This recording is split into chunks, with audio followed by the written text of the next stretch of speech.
Quel est le meilleur film Godzilla de l'ère Showa? Salut les amis de YouTube et bienvenue dans un nouveau top. Aujourd'hui on parle de la plus grande saga cinématographique de tous les temps.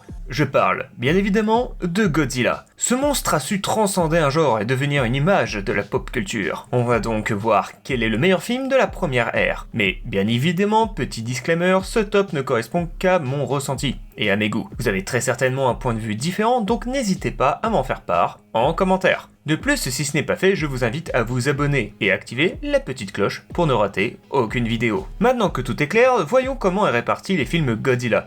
Il existe 4 ères pour le roi des monstres. La première ère, qui s'étend en 1954 à 1975, avec 15 films. Ouais, ça fait beaucoup, ça fait un bon paquet. Ensuite, on a l'ère Heisei, qui se passe entre 1984 et 1995, avec 7 films. Suivi de l'ère Millennium, qui s'étend de 99 à 2005, et comprend 6 films. Et pour finir, l'ère actuelle, qui est l'ère Reiwa, qui comprend Shin Godzilla, la trilogie Netflix et Godzilla Minus One. Maintenant que tout est clair pour vous, prenez un paquet de popcorn, installez-vous confortablement dans votre fauteuil ou votre lit, et c'est parti pour un top chill en compagnie du roi des monstres.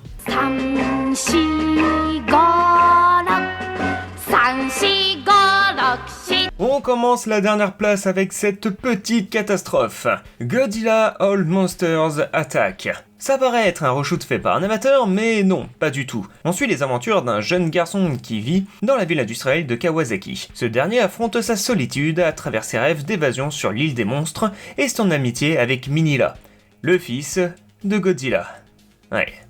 Outre la perte de budget, non mais c'est quoi cette horreur? Le film est en fait une composition de plusieurs scènes d'autres films remontés et ficelés avec une intrigue inintéressante. Le film nous propose un florilège de monstres, mais emprunté sur d'autres films. Ça rend le visionnage très expérimental et ennuyant. Nous sommes à une époque où le studio change l'image de Godzilla pour le rendre plus, tout public. Mais ici, le monstre a une figure de héros et le long métrage est monté pour offrir une aventure familiale. On est très loin du monstre géant qui casse des culs. Paradoxalement, Ishiro Honda, le réalisateur du premier Godzilla du nom, trouve que c'est le meilleur film. Il aurait même dit que c'était son préféré. Ouais, malheureusement, le film fut une véritable catastrophe, et il est, encore aujourd'hui, boudé par les fans, et je le comprends totalement.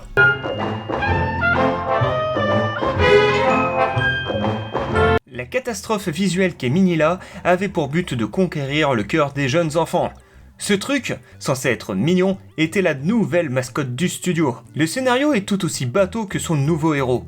Des scientifiques font des recherches, et oh bah dis donc, il y a des mondes géantes. Oh tiens, et puis il y a un bébé Godzilla. Et qui c'est qui vient sauver tout le monde? Godzilla bien sûr, l'ami de tous les enfants. Bon, vous l'aurez compris, la période Showa est l'ère la plus expérimentale pour notre roi des monstres. Avec ce scénario creux, digne d'une campagne publicitaire, le fils de Godzilla a très vite été rangé dans la catégorie nanar. L'idée d'un enfant pour Godzilla se fera bien plus tard, mais pour ce film, c'est un échec, vraiment.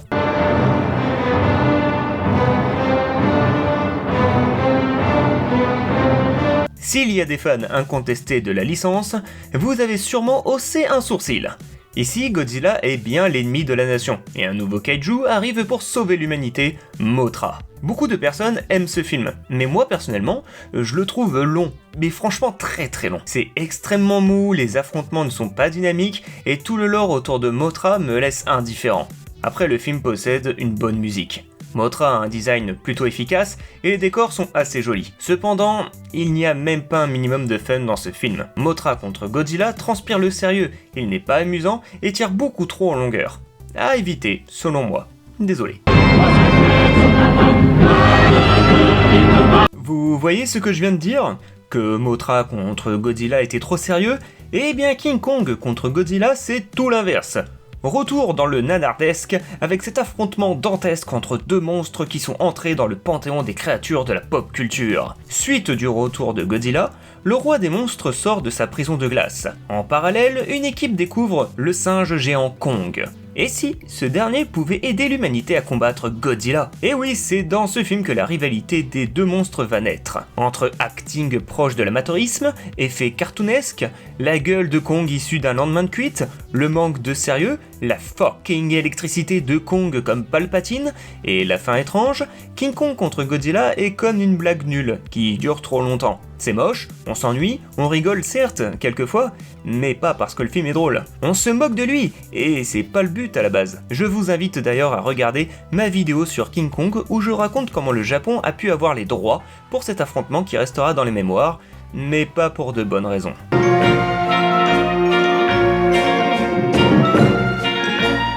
Si je vous dis que Godzilla affronte une crevette géante, vous foncez le voir? Bah non, personne veut voir ça. Mais on dirait que les dirigeants faisaient des paris du genre « Hey, t'es pas capable de proposer l'affrontement le plus débile pour Godzilla !» Ainsi a dû naître ce drôle de film. On y suit 4 hommes qui s'échouent sur une île.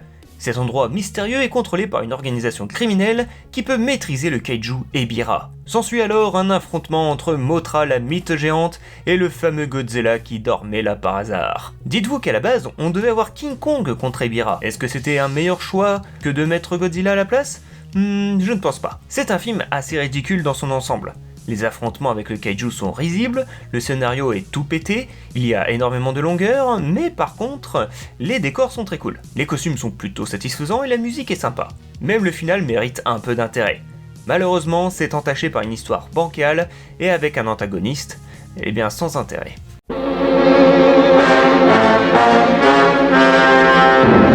Des extraterrestres décident de créer un parc d'attractions pour conquérir le monde, tout en envoyant le kaiju de l'espace Gigan, ou Gigan, contre Godzilla. Pourquoi ce film, avec une histoire aussi bancale, est 10ème dans ce top? Si cet opus ne brille pas par son scénario, il réussit cependant à divertir. À partir de cet instant, on va voir des films qui auraient pu être sympathiques, mais qui se sont pété les dents. Le design de Gigan est plutôt cool, ainsi que sa musique.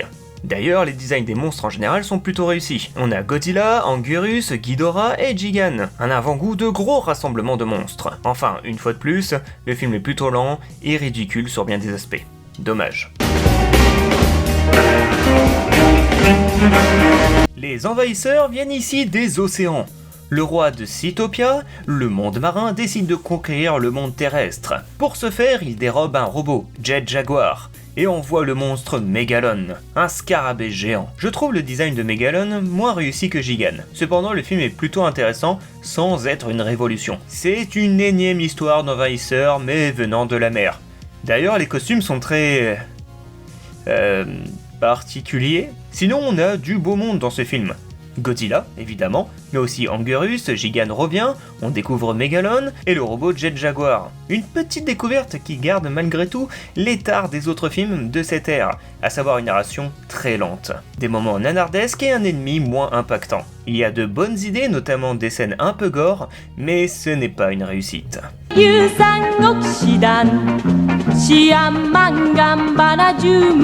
Une créature créée par la pollution débarque au Japon et menace l'humanité. Et qui c'est qu'on appelle encore? Godzilla, bah oui! Le film commence très bien en vrai. Un vrai message, un discours engagé, anti-pollution, des formes très cool pour Hedorah avec un design effrayant, une musique super sympa, des bons acteurs. Non mais franchement, c'était vraiment pas mal. Jusqu'à ce moment.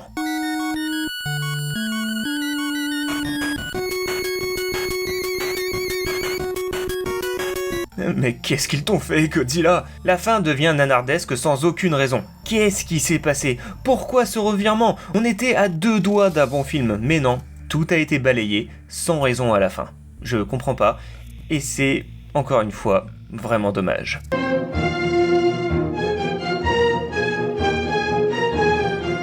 À la fin de Godzilla en 1954, le roi des monstres meurt. Mais finalement, après le succès du premier film, la Toho relance la machine pour avoir des sous-sous bien juteux.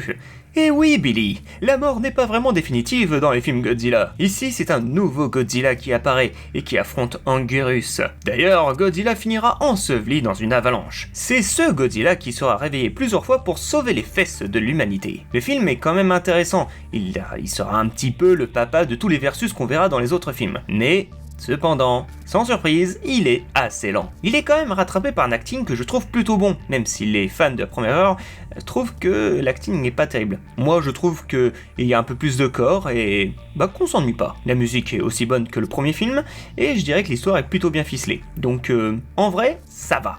C'est pas catastrophique, c'est pas une révolution, mais ça va.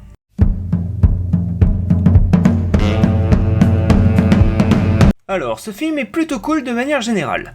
Première apparition de Mechagodzilla. Ici, la version robot vient de l'espace, et ce n'est pas une arme anti-Godzilla. Il sera aidé par un kaiju méconnu, King Caesar. Le film tente pas mal de choses, notamment des scènes de baston plutôt cool. Mais c'est pas parfait. Le gros point négatif est toute l'intrigue autour de King Caesar. Ça n'apporte rien. Et d'ailleurs, ce ne sera un kaiju qui sera pas très remarqué. Ce qui sauve le film, les effets spéciaux avant tout.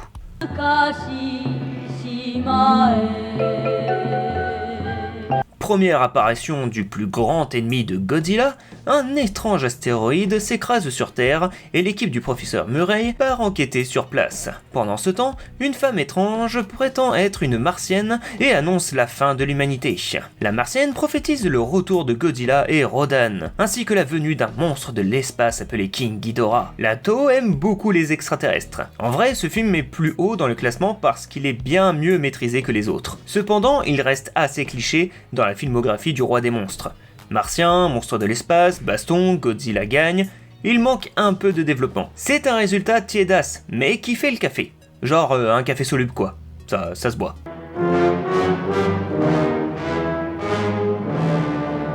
Ce film raconte une histoire de martiens avec des monstres de l'espace, avec Godzilla qui pète des culs.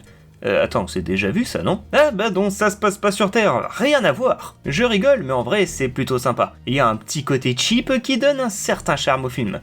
Il n'est pas parfait, mais il propose des scènes intéressantes, des scènes de baston plutôt cool, et fait honneur au tokusatsu.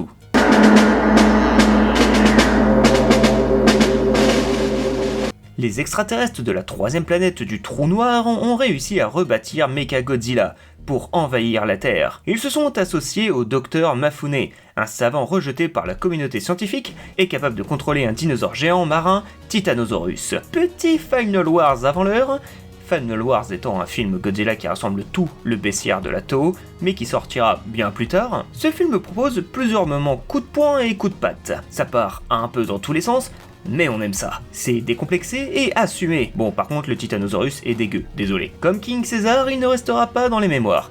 Mais sinon, c'est tout ce qu'on aime dans le Kaiju Eiga.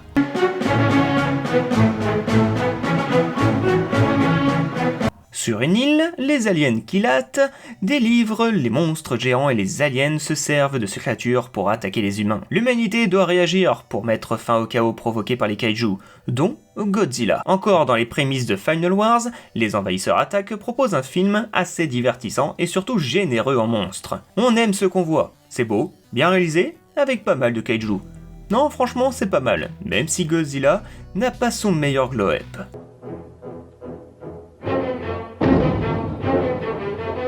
Bah évidemment que la première place revient à Godzilla de 1954.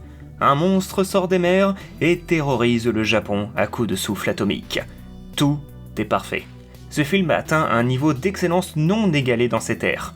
La musique donne des frissons, les effets spéciaux sont encore bluffants, l'histoire géniale, c'est un condensé de réussite sur tous les points. Et puis bah le discours de la bombe atomique, enfin je sais pas, voilà, tout a été dit quoi. C'est tout ce qu'on attend d'un film Godzilla.